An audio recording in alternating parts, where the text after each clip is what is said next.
Private વ્હીકલમાં લઈને આવ્યું હોય કોઈ યંગ એકદમ યુવાન કોઈક વ્યક્તિને, કોઈ પણ પ્રકારની ઇન્જરી સાથે કોઈ કેસ આવ્યો હોય એક્સિડન્ટનો? નથી આવ્યો. Okay, thank you. શું કહ્યું એમને? હર્ષ, છેલ્લા 3 કલાકથી એમની પાસે એક્સિડન્ટનો કોઈ કેસ નથી આવ્યો. શું થયું હશે? હે ભગવાન, આ ક્રિશ ક્યાં હશે? કઈ હાલતમાં હશે? શું કરું? અંકલ, હવે શું કરીએ? ઘરે મમ્મી પણ બહુ ચિંતા કરતા હશે. હર્ષ, મને લાગે છે વર્ષાએ આપણને હેરાન કરવા માટે આ બધું કર્યું છે. મને તો એના પર ડાઉટ જાય છે. વર્ષાબેને પોતે ફોન કરીને આપણને અહીંયા બોલાવ્યા અને હવે પોતે જ અહીંયા નથી.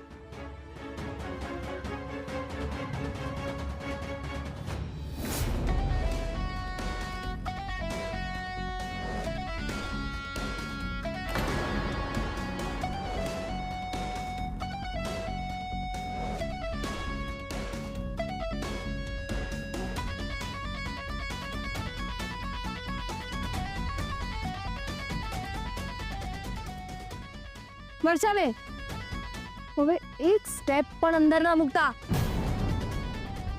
બા, વર્ષાબેન નો સામાન બેગમાં પેક કરીને લઈ આવો અહીંયા. આ ઘરમાં રહેવાનો હક તમે ગુમાવી ચૂક્યા છો,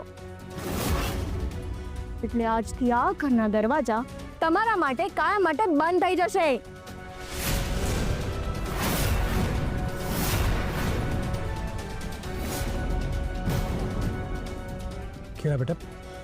કેરા બેટા, આ તું શું બોલે છે? હું વર્ષાબેન સાથે વાત કરું છું ને, તો તમારે વચ્ચે બોલવાની શું જરૂર છે? હા, ઘર મારું છે, એટલે હું જે કહીશ ને એ જ થશે. હા, ઘરમાં ફક્ત ને ફક્ત મારા જ નિયમો ચાલશે.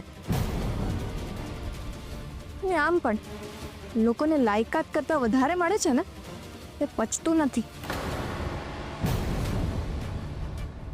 સો આજથી તમે મારા ઘરમાં રહેવાને લાયક નથી, સમજ્યા?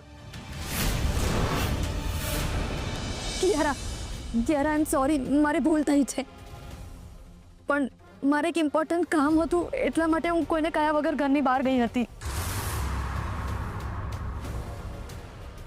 મારી જાસૂસી કરવાનું કામ તમારા માટે ઇમ્પોર્ટન્ટ છે. હું કામ રિસ્કી કરું છું, પણ મારી આસપાસ રિસ્કી લોકોને નથી રાખવા માંગતી. કેરા બેટા, આપણે એકવાર બેસીને વાત કરી લઈએ. પપ્પા, આવતીકાલે હોસ્ટેલમાં જઈને અમના દીકરાને લેતા આવજો. જે લોકોને આ ઘરની જવાબદારીનું જ ભાન ના હોય, એ લોકો એમના દીકરાની જવાબદારી જાતે જ જોઈ લેશે.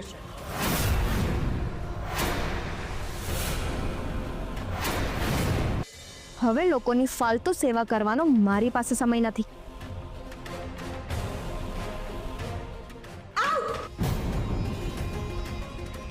કિયારા, પ્લીઝ મને માફ કરી દે. મારી ભૂલની સજા બન્યા. મારા દીકરાનું ભવિષ્ય નહીં બગાડ. કિયારા, રિક્વેસ્ટ કરું છું, હું તારી ગુનેગાર છું. હું આગળના નિયમો ક્યારેય નહીં તોડું, આગળથી આવું ક્યારેય નહીં થાય. ક્યારે મારું ડિસિઝન ફાઇનલ છે, એટલે હવે આ બધું કરવાનો કોઈ જ અર્થ નથી. પપ્પા પ્લીઝ તમે તો કિયારાને સમજાવો, કંઈક કહો ને પપ્પા. આ ઘરમાં હું જે કહીશ ને એ જ થશે, સમજ્યા? કિયારા પ્લીઝ મને એકવાર માફ કરી દે ને કિયારા, પ્લીઝ. પહેલા પણ એકવાર મેં તમને માફ કર્યા છે, છતાં પણ તમે હિંમત કરીને શું બેટર છે હવે તમને ચાન્સ આપવો જ નથી. તમારી બેગ લો અને નીકળો અહીંયાથી. Kiara, don't do this.